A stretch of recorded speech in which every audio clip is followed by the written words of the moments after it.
Ниту влез, ниту пак излез за жителите од Дебар и центар Жупа. Бошков мост е последната точка до која се стигнува пред карантинот во кој се наоѓаат овие два града. Војска и полиција на крајот од мостот го држаа карантинот под контрола.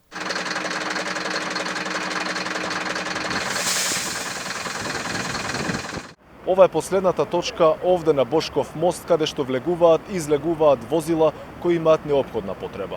Без застој оди и достава на храна и лекарства за отсечените граѓани. Камионите стигаат до Бошков мост. Се прави целосна дезинфекција на сите возила кои влегуваат и излегуваат од ова место.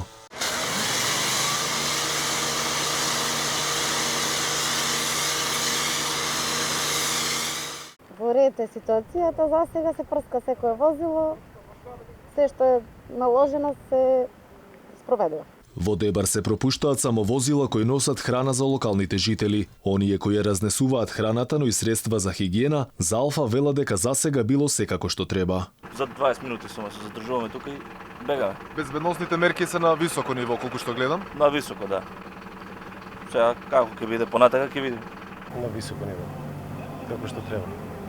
Така ви идете, предпоставувам, носите роба? Да, хемија. Наидовме и на случајни минувачи кои одеа во посета на Дебар, но поради вонредната ситуација тие беа вратени назад. Нема ништо нема да се забележи негативно. Така, од кај доаѓате вие? Од Скудрине доаѓаме. Преку видеопорака се огласи и градоначалникот на Дебар. Рече дека препораките за карантинот целосно не ги почитувале тамошните жители.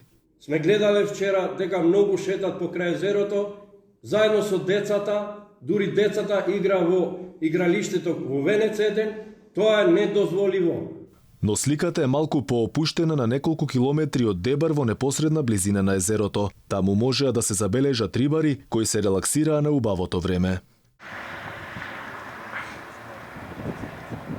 Според информациите и во Дебар и во центар Жупа, состојбата барем засега е стабилна на безбедносен план, а граѓаните се однесувале свесно и немало прекршување на мерките во карантинот, но со чест на исклучоци кои излегувале на прошетка, зашто, како што рече градоначалникот, полицијата ќе почнела да казнува.